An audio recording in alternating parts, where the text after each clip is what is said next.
Okay, welcome everyone. It's wonderful to see you here today from different parts of the world. Thank you for being here with us today. Our theme today in this webinar is academia as a journey of becoming. And I'd like to begin by inviting you to hold that phrase in mind. Not academia as a destination or a checklist, and not a title, but that journey. And it's a constant process of growth and reshaping who we are as scholars, educators, and researchers. Wherever you're joining us from, whether it's morning, afternoon, or late in the evening, you are part of our global WIRA family and community in this moment. And that matters because one of the key messages we'll explore today is that academic identity is not formed in isolation. It develops through relationships by being together. So let's warm up the chat with a greeting in your own language. So you can just use the chat function and you can use the like function to like other greetings. So you can say good morning, hello, good afternoon, good evening, or any other greeting. And we'll try and make sure that everyone has received a like. Now, networking spaces and conferences are often described as places where we present our work, but they are identity shaping spaces. Sometimes a single conversation or a question or a connection with another person can shift a project or even your career direction. Now, shortly, I'll put the details for the next WIRA focal meeting and conference in the chat. And everyone in the room, or most people in the room today, I have met at a conference. So these connections have resulted in the webinar. I'll be presenting or sharing our speakers with you in a moment. We're so fortunate today to have the perspectives that span different stages of the doctoral journey. I'm really excited about this. We have Michelle, who is just starting her PhD. Pamela is in the middle of her candidature, and Dr. Oluwakemi has completed and is now working in academia. I think this range is really important because it reminds us that it's a continuous journey with challenges and opportunities. And you will hear today their personal stories and contributions to this whole idea of academic journey and growth. So I'll get you to go back into the chat. It would be nice if you could put in what stage you're at, whether you're thinking about doing a higher degree by research, such as a master's or a PhD, whether you've just started, whether you're midway, finishing up, or whether you're an early career or even an experienced researcher. Following these presentations, we're also going to hear from Marissa, who is an expert in coaching and will provide some practical strategies for us all. I'd really like this webinar to feel interactive and conversational rather than one way. So please make use of the chat throughout the session. The comments won't be published. It's just for our group here today. As we move through the webinar, feel free to add reflections, questions, or examples from your own experience. If something resonates with you, say so. And if something surprises you, you can also note it. Your contributions do support the discussion and make it a richer experience for everyone that has joined us today. Think of this webinar as a small networking and identity building space in itself, a place to reflect on your path, to hear other people's stories, and perhaps make a connection that continues beyond this session. So let's get started. Firstly, I would like to introduce Michelle. Michelle Engelbrecht, who is a senior academic assistant at ARUS and a PhD candidate in education management, law and policy at the University of Pretoria. She specialises in dialectal liability and the legal literacy of school principals and teachers across diverse educational contexts. And if you're not sure what dialectal liability is, I actually looked it up myself, so you can quickly Google it. Thank you. It's so wonderful to have you here, Michelle. I'll pass on to you now. Thank you so much, Professor Ziebel, for that kind introduction, and good morning and good afternoon to our colleagues in Australia and to everyone joining from wherever you are. Now, I was asked to share a short reflection on my first academic conference, which I attended recently in Stellenbosch. And I want to start with one statement I only understood after living it. Confidence does not always come before you arrive. Very often it grows because you arrive. Today, I'm not going to speak as someone who has it all figured out. I'm speaking as an early-stage doctoral researcher who recently walked into a new academic space with commitment, uncertainty, and a loud inner voice. In the next few minutes, I'll share what happened before I walked into the conference, what surprised me, what was challenging, and what I now wish I had known prior to the conference. A few days before the conference, I had registered for my PhD and I had just become a doctoral student. In that same week, I had to go to campus a few times at a university I had never studied before. And I got lost more than once. I asked for directions and I was redirected with absolute confidence to places that quite frankly did not exist. Eventually, I got to my car and I thought, Michelle, you are a PhD student now, so why does this feel exactly like first year undergraduate all over again? And then the more confronting question followed. Are you sure you're actually up for this? That moment made me realize that progression in academia is not linear. You don't move neatly from student to academic. You move back and forth between confidence and doubt, and often at the very same time. What made it more confusing is that, on the surface, I was a deeply committed and confident student. From my first year of studies, I knew I wanted to be in academia, and I have worked intentionally towards that goal for years. And yet, there was a quiet uncertainty about belonging. Not because I lacked the ability, but because academia can be a difficult space to locate yourself in. So when I arrived at my first conference, I didn't arrive unsure of my goals. I arrived unsure of my place. What I want to talk about next is not what happened at the conference yet, but what happened internally before I even walked into the conference. I attended the conference with colleagues from the institution where I worked, and I also decided to attend the Vera Emerging Researchers and Doctoral Students workshop, which started just a few hours after landing in Cape Town. Two colleagues initially planned to attend the first workshop with me. One became ill and the other decided not to go. And suddenly I was standing on my own at my first conference, at my first workshop, surrounded by people I didn't know. I considered not going because it felt safer not to walk into a room alone. But I remember getting ready, standing in front of the mirror and thinking through every worst case scenario I could imagine. Then I said something very simple but very deliberate to myself. No matter what happens, I'm going to keep showing up, even if it feels uncomfortable, even if I feel out of place. I made the decision to reframe the worst case. The worst case was not being a failure. The worst case was merely learning from the experience. And then something small happened that shifted everything. As I went to register and collect my conference tag, I started talking to the person behind me with a simple, "Hi, how are you? Where are you heading?" And the conversation started. Now that person was Dr. Oluwakemi Ajayi. During our conversation, she said a line that fundamentally changed how I viewed conferences. She said, we should not think of ourselves as islands, but as forests, which is a powerful image because islands are separate, self-contained, and easy to overlook. But forests grow through connection. They are sustained by networks beneath the surface, with roots that intertwine and make growth possible. And what struck me is that a workshop didn't just go on to use that idea as a metaphor, it built it into the very design. Through simple activities such as networking bingo, we were gently pushed into conversation with people we didn't know. The room quickly became less intimidating because connection became unavoidable. What I realized here is that belonging doesn't arrive once you know everyone. It arrives once you allow yourself to be known. I also want to name what was harder than I expected, not to discourage anyone, but to normalize the experience. Now, my first challenge was imposter syndrome.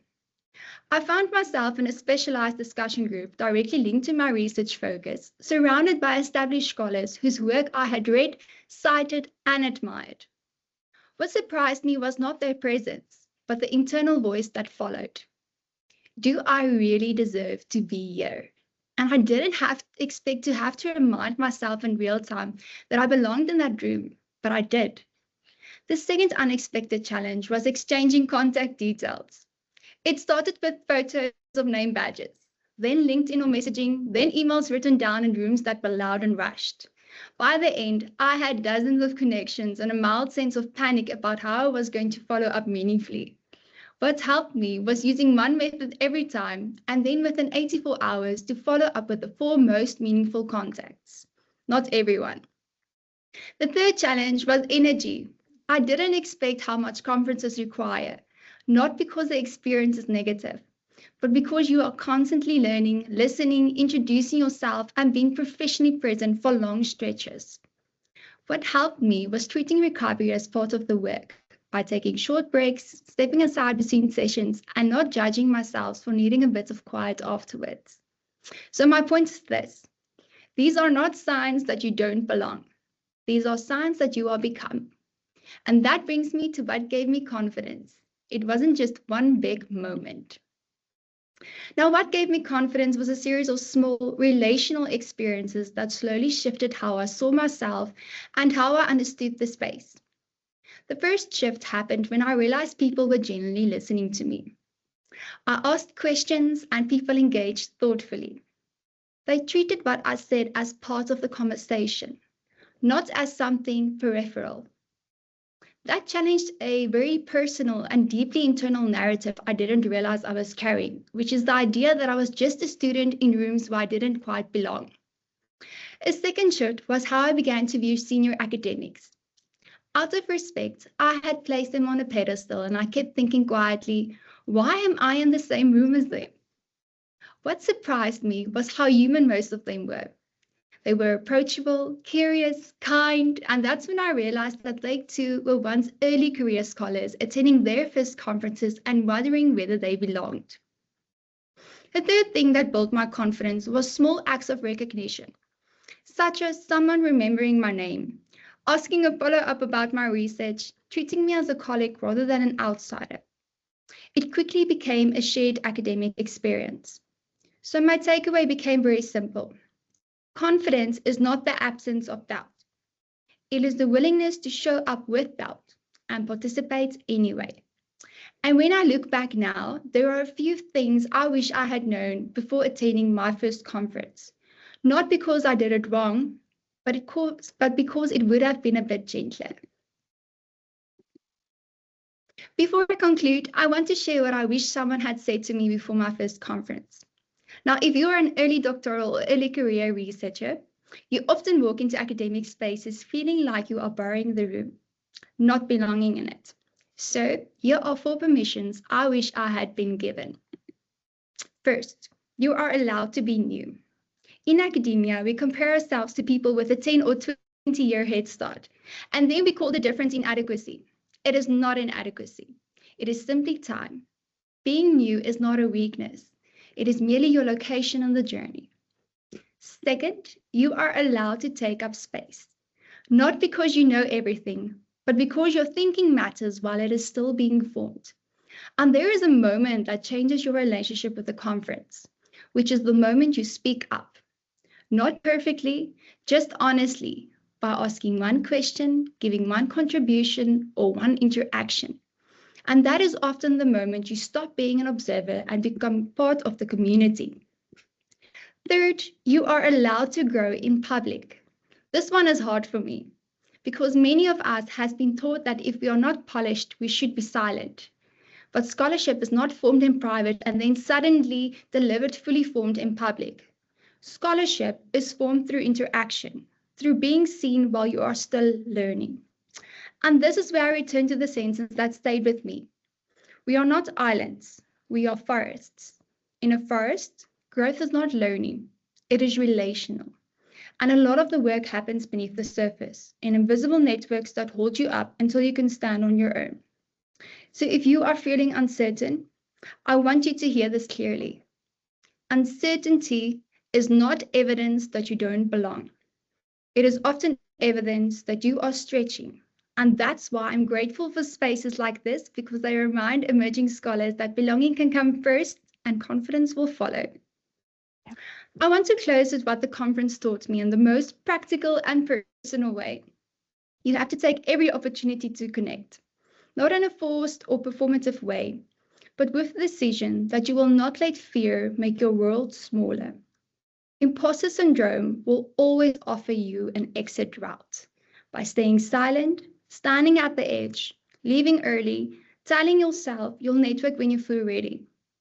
But readiness is not what builds a network. Showing up builds a network. A few weeks after the conference at my new university's postgraduate training, I ran into some of those same conference connections again. And that's when I realized the connection didn't end when the conference ended. It had only. Now, some of them are the people I sit with until late in the Research Commons library, writing our PhD proposals side by side.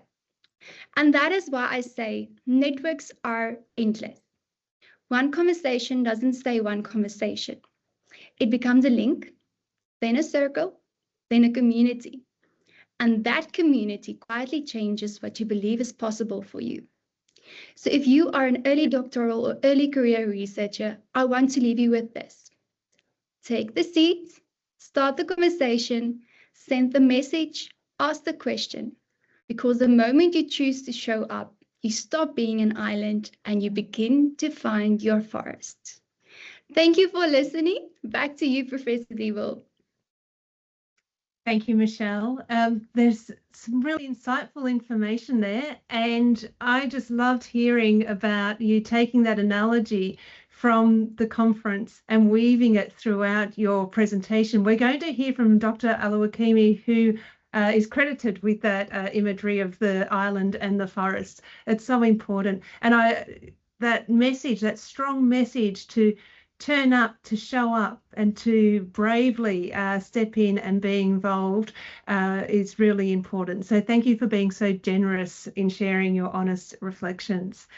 Okay, next I'd like to introduce Pamela.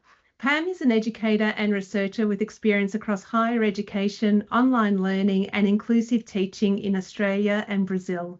Currently a PhD candidate at the University of Melbourne, her work is driven by a deep commitment to understanding how curriculum, assessment and instruction can better support meaningful learning for all students. She brings warmth and intellectual curiosity to every learning space, with a particular passion for equity, diversity, and student growth. Thank you, Pamela. Thank you, Natasha, for the invitation, and I hope by sharing my journey, I can support others walking a similar path. Hello, everyone, and thank you for participating in this webinar. My name is Pamela, and I'm in the middle of my PhD journey. I like to describe this stage as the moment when you understand the complexity of being an emerging researcher, but the full picture is still blurry. Like many of you, I stepped into academia without a roadmap. I had no idea how to navigate conferences, how to present my work, or how to build a professional network. And because I do most of my study remotely, conferences became even more important to me. They became places where I could actually feel part of something, spaces for learning, for identity building, and for connection. Honestly, conferences kept me motivated. So, before anything else, I want to acknowledge the emotional side of doing the PhD, as well observed by Michelle, because it's real for many of us. So this excitement time in our lives can come with imposter feelings, uncertainty about belonging, the fear of presenting in front of experts, and my personal favorite, not knowing who to talk to or what to say. I still remember my very first conference. I felt like walking into a room where everyone already spoke a language I didn't know, the grammar of academic culture. People seemed to understand the norms, the expectations, the unwritten rules. And consider here that I'm doing my PhD in Australia and I'm Brazilian. So it's my second language, the language I use to study. And there I was, wondering if it was even a place I could belong. But over time, I learned that uncertainty isn't a sign we are inadequate. It's actually a normal developmental stage of becoming a researcher. Once I realized this, I began to engage with conferences as learning environments where we gradually grow into our scholarly roles. So let's reframe conference because I need to do this to myself. So they are first and foremost spaces for learning. Of course, we prepare structured slides, clear arguments, being ready for questions, but the deeper purpose is learning. We learn how knowledge in our field evolves, how scholars debate and disagree, and how research is shaped through dialogue and feedback. Conferences also support identity development. Each time you present, you step a little more into your professional identity. Conferences, to me, are also powerful spaces for connections. Some of the most meaningful moments happen outside the presentations, like lunch table conversations and even accidental introductions. I'll give you an example. At a Rita focal meeting in Brazil, I asked everyone at my dinner table if they wanted dessert. I was just excited to explain the desserts because it's part of my culture. Later, my supervisor explained that one person in our table was the president of a research association. And yes, it was awkward, but it also reminded me that genuine interactions are often unpredictable, and that's okay. So, shifting my mindset from I must perform perfectly to I'm here to learn and connect opens up to so much more possibilities. So for me, conferences was slowly became places where I built my confidence and a sense of belonging.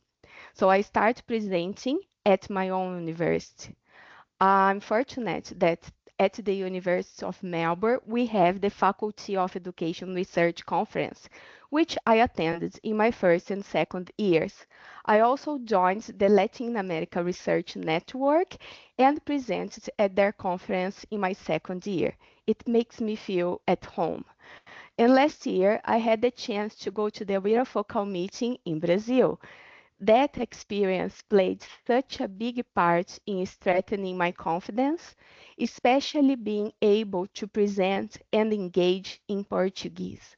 There, I was able to present a poster, present in a symposium, and even say yes on the spot to participate in a panel session about challenges for emerging researchers. Along the way, I realized that contributing isn't about presenting. It's also about attending workshops, giving feedback to others, and sharing our emerging ideas informally. These small acts helped me stop seeing myself as someone who was just learning from the community and start seeing myself as someone who contributed to it. And something powerful happens when you attend conferences. Your academic voice becomes clear, you join discussions instead of only observing, you move from being an outsider to being a participant. And yes, it takes time, be patient with your own pace, but don't give up sharing your work. So, how did my confidence change?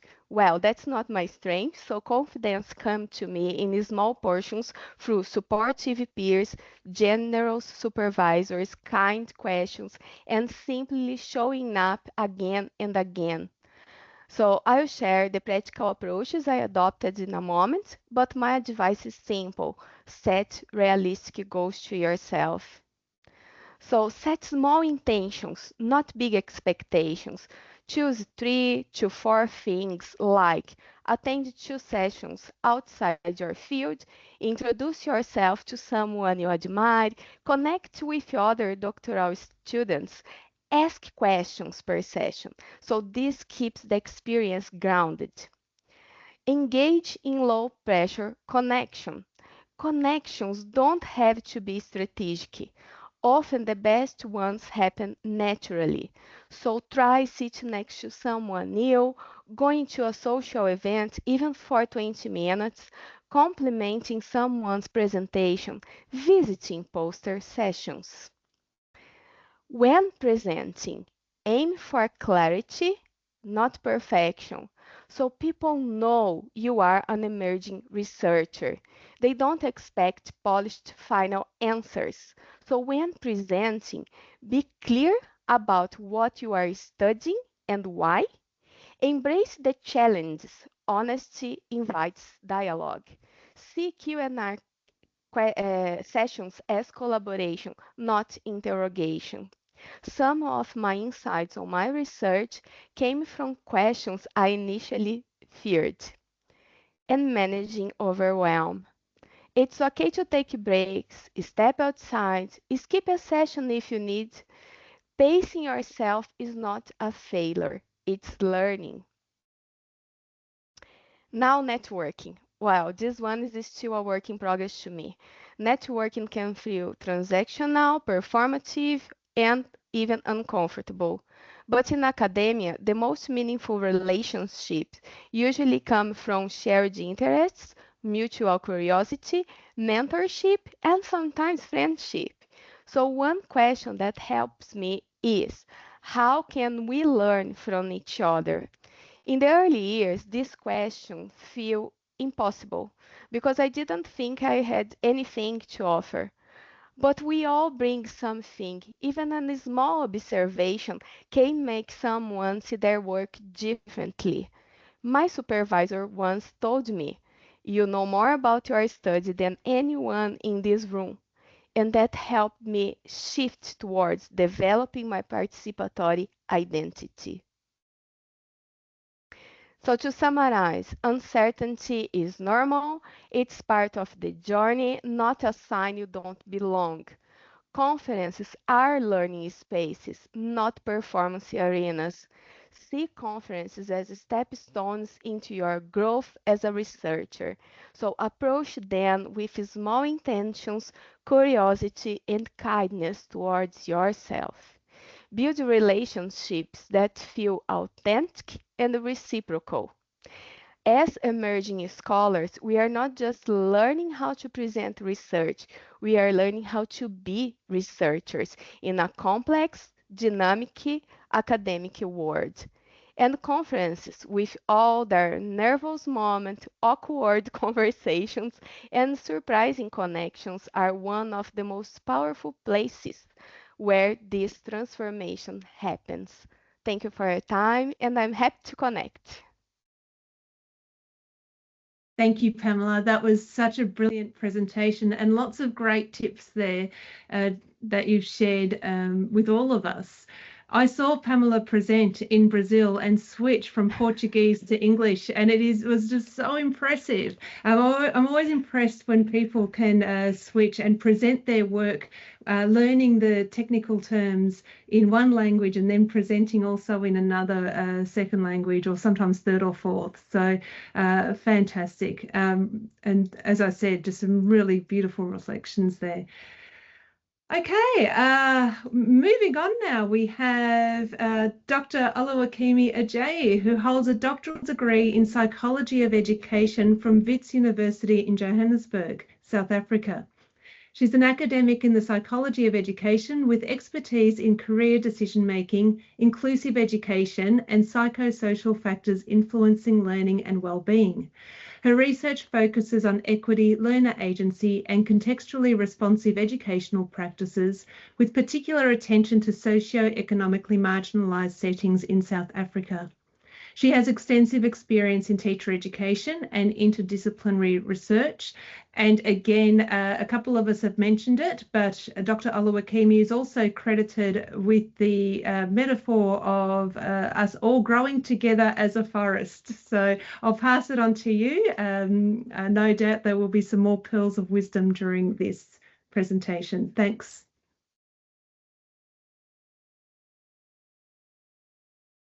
I think you're on mute.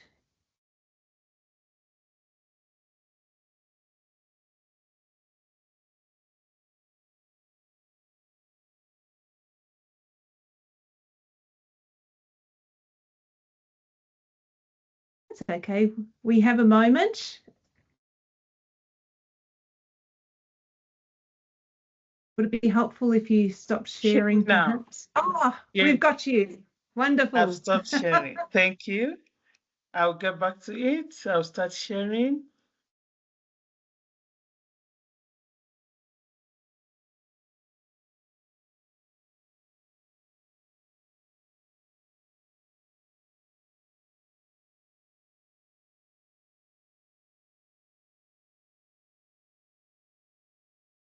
All right, thank you. Can you hear me now? We can, thank you. All right, thank you, Prof. My name is Oluwakemi Ajayi. I'm from the University of the Witwatersrand, but my name, you can shorten it to KEMI, to call me Kemi.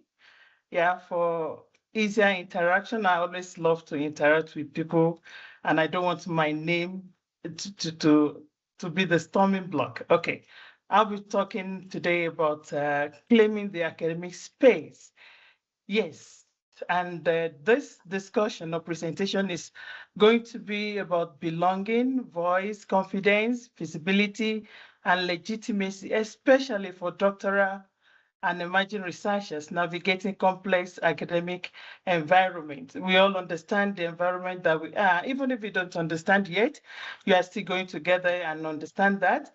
And from with the phrase that has been used by everyone now, thank you.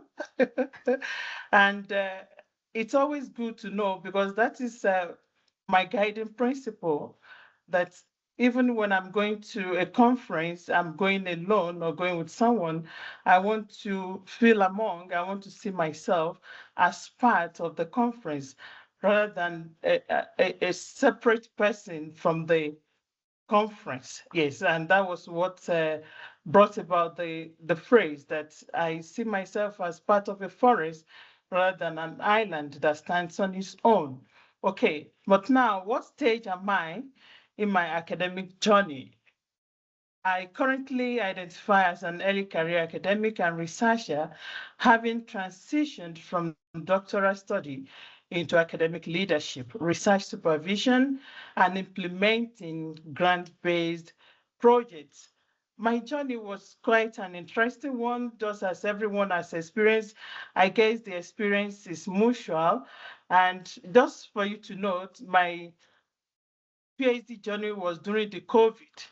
So you can imagine what happened, how I felt, and the whole process, how it all unfold. So the journey was intellectually demanding and emotionally intense for me. Collecting data was like a nightmare for me, but I thank God I scaled through. And it was at the end of all the experiences, it was personally transformative for me. It transformed my thoughts, the way I see things, the way I do things, and it gave me that courage to always push to achieve whatever I set my mind to achieve. And it reshaped how I think, how I write, how I teach, supervise, and see myself in academia. All right. And just like many doctoral students, from what Michelle and Pamela have mentioned, I felt the same thing and I felt the same way. And my early journey was characterized by self-doubt, imposter syndrome, fear of not being academic enough, anxiety about writing, publishing, and presenting. The thought of what do I say in the midst of these experts? How do I belong here? How did I get here in the first place? I always query and ask myself that or those questions. But then at times, because of the environment that we find ourselves, academic spaces always feel like exclusive rather than inclusive. And I remember when I started in 2020, I had two supervisors, and my supervisors, they were trying to assist us in a way that they think it could make us to belong to the new environment that we found ourselves. And they introduced this PhD and They put all their students together, the postgraduate students, that is the masters and the PhD students, and we formed a community. Unfortunately, COVID-19 did not allow us to enjoy the community and the interaction that well and quite for long time, so it has to end. But the environment at that time, it felt intimidating rather than empowering. Looking back, and you can't find anyone. You know how that feels. And you look forward, you have the goal that you want to achieve, that you want to attain. But over time, I realized that confidence, it grows through participation, not perfection. I felt, okay, now at this point, I need to relax. I don't want to be perfect. If I am perfect, or if I was perfect, I would not be here in the first instance. So that gave me the courage to mingle, to ask questions, and to find my feet in a way. And how my academic identity has evolved over time from being a PhD student, or I am doing a PhD, oh, now I am becoming a scholar.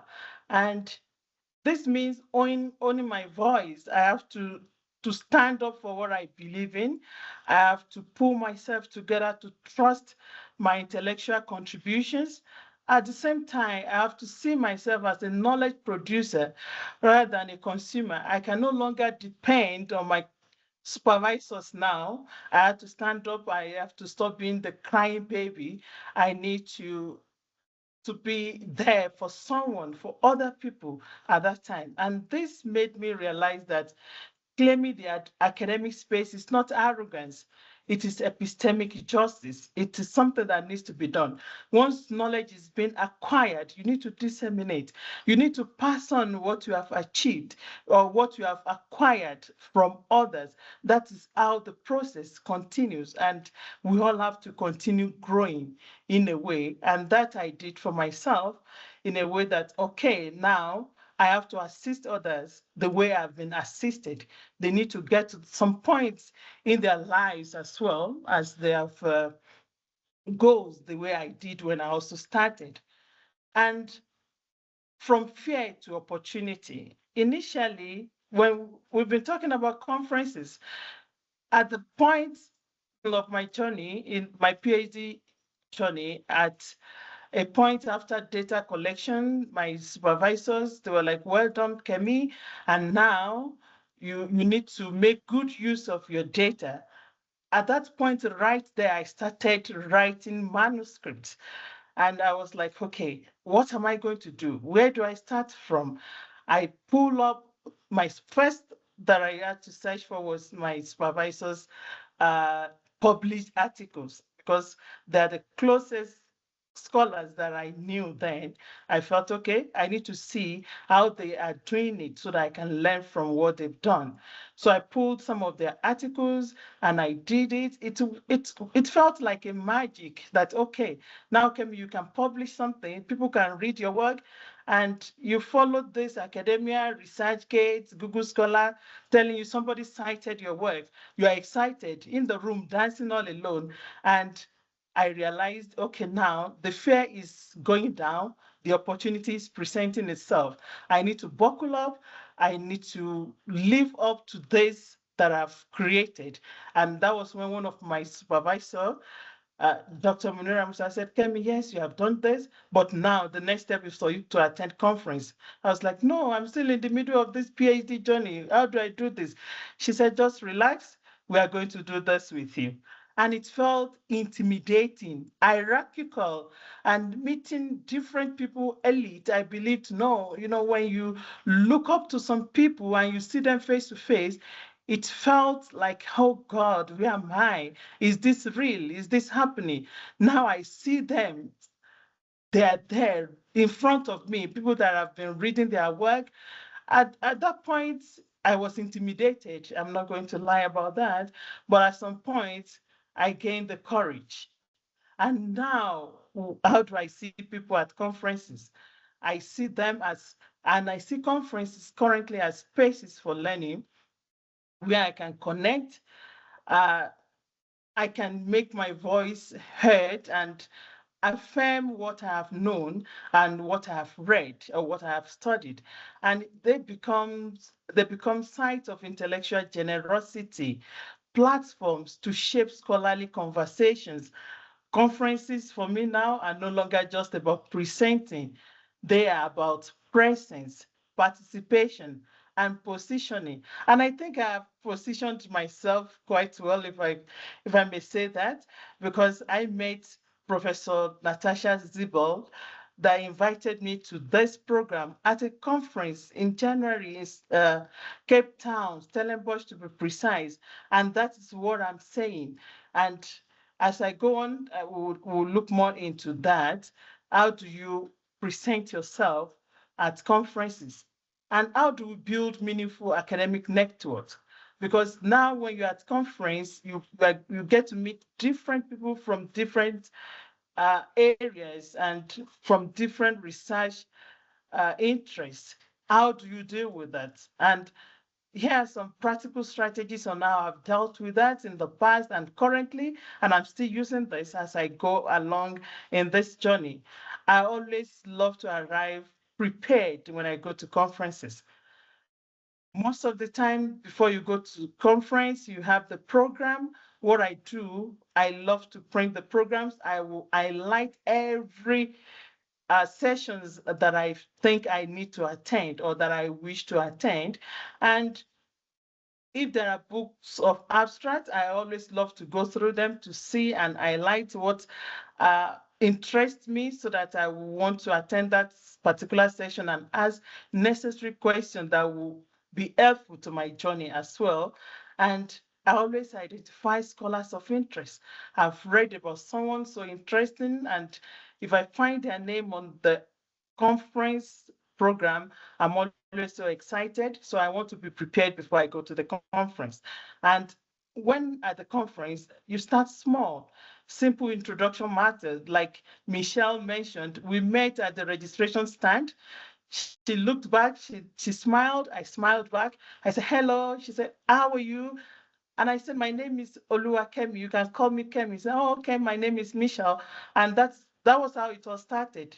We took it from there. We sat together. Then we met Professor Natasha Zibel, who introduced herself to us also. And it goes on and on like that throughout the conference. You create community around yourself at conferences by starting small with your introduction and ask thoughtful questions. Don't just talk when you're there, listen, and you ask meaningful and thoughtful questions to start or create a dialogue.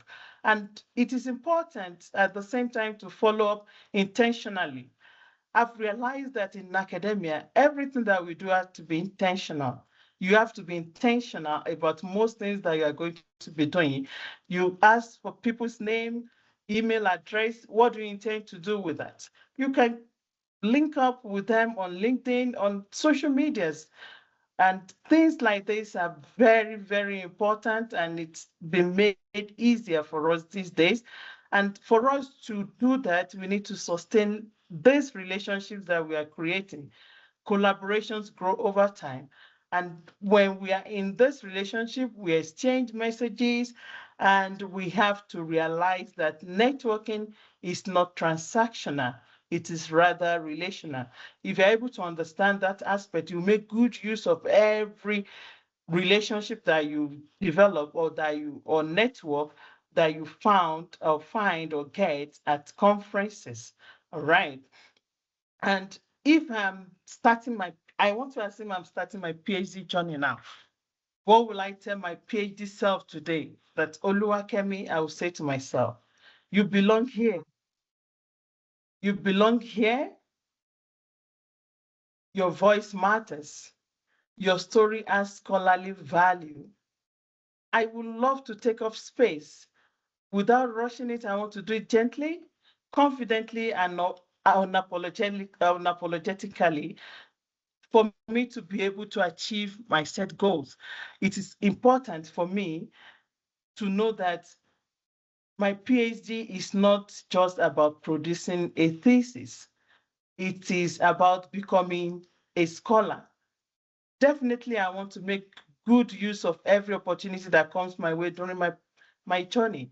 And at this point, I want to create an enabling environment for myself that will make my journey an easy one. All right, how do we claim the space now? And to every doctoral and emerging researcher here today, I would love to say to us that you are becoming, you are growing, you are shaping knowledge.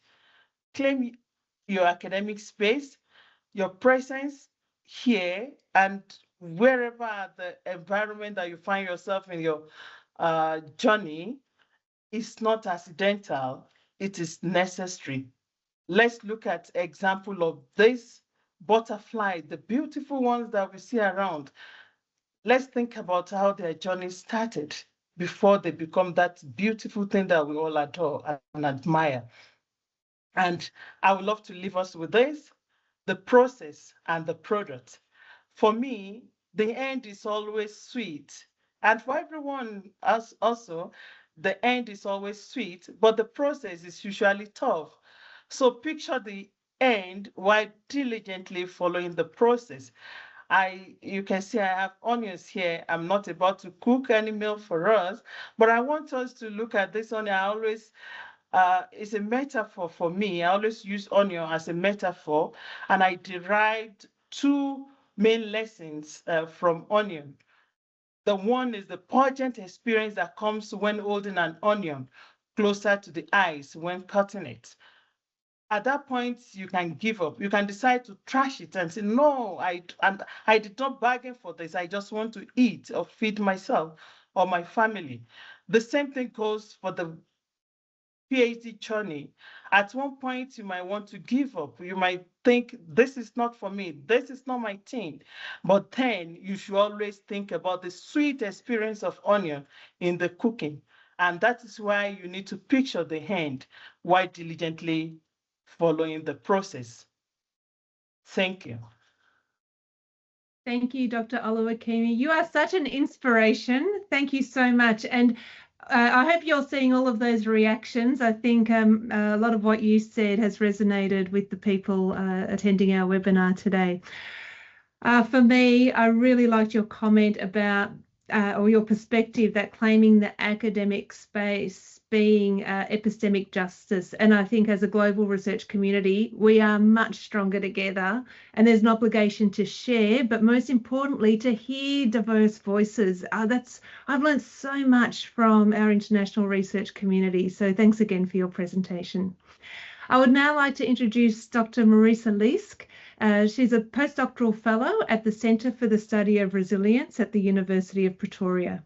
Her academic work contributes to the university's strategic research agenda through the dissemination of evidence-based education research from the Global South, with a specific focus on resilience and intervention into implementation within complex systems.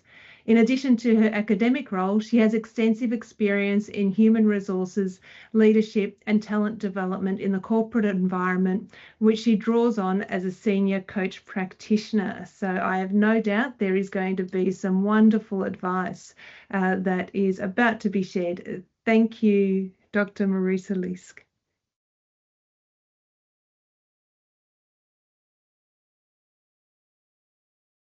Thanks, Natasha, for the introduction. I don't need to do my presentation. You've all covered everything that I want to do in the presentation. So my presentation is basically looking at all those things. And of course, I'm going to put now my researcher hat on and give you a little bit of background about imposter syndrome. So how do we define imposter syndrome? So imposter syndrome is basically an imposter phenomena. It's a psychological pattern of doubting your ability and feeling like a fraud. And we've all seen this in the 3 presentations that we've had.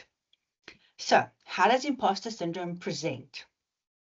Well, basically it's in 3 areas: cognitive patterns, behavior patterns, and emotional patterns. A sense of self-doubt, minimizing your achievements. Now, they didn't really cover this in the 3 presentations, but this is often quite common where, anybody could have done what I did. It's not such a big deal. Or attributing your success to external factors like it was just good luck. I just happened to be there. I got the job because there were not many applicants. No, you got the job because you worked hard for it.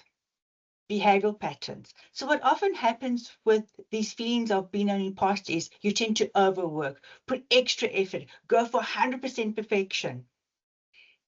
Or you're so scared of failing that you procrastinate on the job and you don't do anything. And then there's that little thing about avoidance, and it came up in the presentation, I think particularly with Michelle's presentation, where you're in a community and you don't want to say anything, you don't want to contribute because then they'll pick up that I'm an imposter. So you stay in the peripheral. And as we've seen in the 3 presentations, if you don't succeed, you feel a sense of shame. You may withdraw. But what we also saw was that the whole sense of anxiety. Am I going to be successful? Am I going to do the right presentation? What if I make a mistake? That anxiety can be very overwhelming. And altogether, that makes you absolutely exhausted as a potential for burnout. So, where does imposter syndrome come from? Well, it's not a one thing. It's a conglomeration of a variety of things. So maybe in your early experiences, you came from a very competitive family. You were always compared to your siblings, peers. You were rewarded for the output, not for the effort that you put in. It's also common when interpersonality types, for example, introverts, perfectionists, hypervigilant people, they tend to have these imposter feelings. And then in the social and cultural context. Are you the first? Are you the first person to have a degree? Are you the first person to do a postdoctorate? Or are you the first woman in a certain environment? All those things can make you feel like I'm an imposter. And then, as Kimmy just mentioned so nicely in her presentation, achievement transition. Here you are from a graduate, postdoctorate to a scholar. And then what you do is you compare yourself to people who are well established in that context and say, oh, how can I be like that? I'm not as good as that. They know so much more. Yes, but as we've also seen in the 3 presentations, it's a progression. Imposter syndrome is also often associated with a specific work environment. So when an work environment is very intensive, competitive, where you can't be vulnerable, where there's no mentorship, feelings of being an imposter are heightened. Now, if we take a step and we look at that from an academic perspective, and what do we see is that an academic environment fuels imposter syndrome. Why? Because you are constantly being evaluated and compared. You send in an article and someone reviews your work and thinks, oh, this, and makes comments, and they don't even know the context. They don't even know what your researching really is about, but they are there to make comment about it. You get feedback from students. You are compared with how many citations, how many articles, how many books have you published. Then you have that brilliance.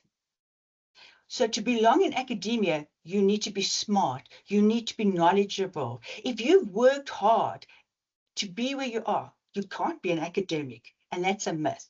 Working hard can also make you a good scholar. What we must remember, though, is that people who go into academia are generally high achievers, but your environment is very uncertain. Often in academia, you may be on fixed-term contracts. Your research is based on whether you're going to get the grant. It's on equity numbers. It's a whole lot of things that are really out of your control that make you think, oh, am I going to be competent in this? And then we're going to think of structural inequality and underrepresentation. So the research shows that when there is structural inequality and underrepresentation, particularly women, they are going to feel more that they don't belong. In minority groups, when you're the only person from a specific ethnic group that's in a department, you are going to feel that you don't belong. Should I be there? And then let's look generally at your identity and role expectations as a scholar, as academic, as a graduate, postgraduate. Because you have your PhD now, you know it all. You can do it all. You should be confident.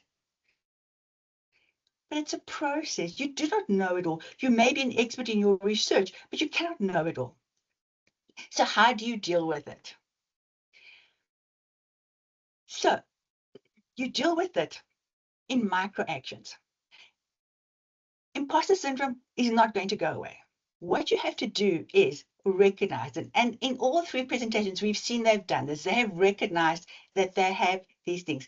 But recognizing it and naming it is very important. And it's not the fact that you are an imposter, you have imposter feelings. Okay. What we've also seen in the three presentations is how they reframe their thoughts. They reframed it from a process of not belonging, to contributing, to learning. All those things are really important in how you deal with the feelings of being an imposter. Talk to people about it. This is a perfect way, environment that we've just seen now. How talking about it, you feel, oh, I'm not unique. There are people that feel the same things as me, and that creates a sense of belonging and takes away the feeling of isolation.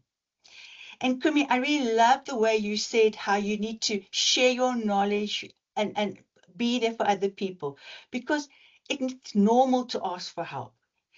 In fact, asking for help makes you a better scholar. It's not a sign that you are incompetent, don't know what you're doing. It's an opportunity to collaborate. Very importantly, practice self-compassion. Think of your best friend. When they are doubting something, what do? You're nice and kind to them. So be kind to yourself. You can have a bad day. You can have a bad presentation. Be kind to yourself. One thing that none of you mentioned, and I think this has helped me tremendously, is collect evidence. What I mean by collect evidence, when you have imposter feelings, you tend to think of yourself as, oh, it's all your feelings, it's your emotions. You're a researcher, you need evidence. So how do you collect evidence? Take your reviewer, what comments did they make about you? Take the feedback from students, all those positive things, build them up as your evidence base. So when you are having a bad day, look at it and know that you are competent. I'm also a bit aware of the time, so I just want to know, is it okay if we just go, if they were okay if we just go over a few minutes? I think it's okay. We won't be more than a few minutes over time. Thank you. Okay, perfect. This is So- important, Marissa. It's very important. So taking those things, I just try to create some very practical kind of tools on what you're going to do. So starting conversations. So as we saw in Michelle's presentation, that whole shift from performance to curiosity is really, really important. And Kimmy, you also mentioned it, and you, Pamela, as well, is that you need to create a biography of who you are. So when you go and meet someone and you start the conversation, you'll feel confident about who you are. We all get anxious. We mumble. I know when I'm nervous, I mumble over my words. I forget what I'm saying. So practice it. So when you make that first, I am so and so and so and so, they can feel your confidence. And confirming again what everybody else has said, reframe. It's a conversation, not to impress people, but to see what can I learn? What can I share? And I liked what you said, Kimmy, about preparing before and during, etc., because that's what's normalized it. We are researchers. So what is it that you want to find out from this conversation? Make notes before the conference, find out. And in that way, when you meet the person and you start the conversation, you have your agenda. And then the reminder, record it. So at the end of the day, at the end of the conference, write down what went well, not what went badly, what went well. So you build up your portfolio of evidence.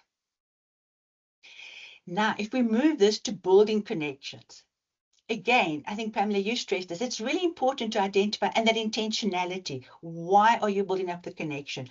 Are you building the connection to share your research, professional collaboration, or to build a peer network?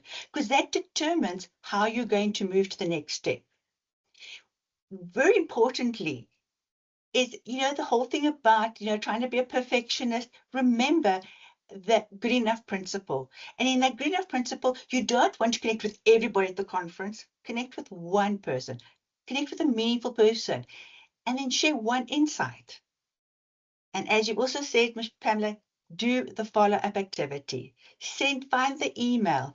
Send them a thank you note. Connect with them on LinkedIn. Really important. Not in a week, not in 3 weeks, 48 hours. Okay, so how do you take the building connections to creating a sustainable network. Sustainable networks, it's the long game. It's not something that happens overnight. It's a process that goes throughout your career, throughout different stages. So what is important in this is we need to think about our perfectionistic traits, okay, and the whole thing about belonging. I can't send the email because I can't connect because they're more senior than I am. Will they remember me? I have to write the perfect email. No, remember that one imperfect email is infinitely better than not having sent anything. Okay, so how do you do it? Again, go to small steps. Comment on LinkedIn about an article that they're working on. Congratulate them on a publication. Send a brief update on your progress. Invite them for a virtual coffee. Tiny little doable steps. And one thing that I want to just maybe extend on Kimmy's thing, it is about building relationships, but sometimes it's difficult to look at it like that. So think about it as part of your job description. And as part of your job description, does a secretary feel intimidated to send an email to the dean, to the president? No, it's her job. It doesn't matter that there's a hierarchy there. It is her job. So see connecting as part of your job. So my takeaway, summing all this up, is that imposter syndrome is a feeling. It doesn't go away, and it's absolutely normal. In fact, 70% of people feel it across organizations, across different professions, different environments. 70%. It's normal. So what does that mean? You need to recognize that it is a feeling, is a way of thinking rather than who it defines, that it defines you. So you are not an imposter. You feel imposter things. And finally, you reframe it and you deal with the emotions, be it take a breath, be it prepare, whatever you do. Because at the end of the day, instead of having an imposter life, you need to only have an imposter moment. And that's what I want you all to remember. Imposter moments are what make you a good academic. Thank you very much for this opportunity, and there's some references if you need. Thank you very much. Thank you for sharing your expertise, Dr. Marisa Leask, and I really like the coaching element to it as well. You've inspired me now to make some more connections. The last thing I'll do is I'll just post our LinkedIn page so that you can stay connected with the World Education Research Association Doctoral and Early Career Network.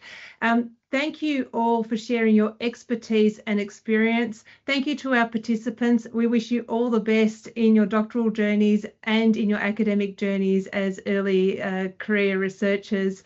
And once more, it's been an absolute privilege to hear from you all today. Thank you so much for your presentations. Best wishes, everyone. Hopefully we'll see you at the next webinar.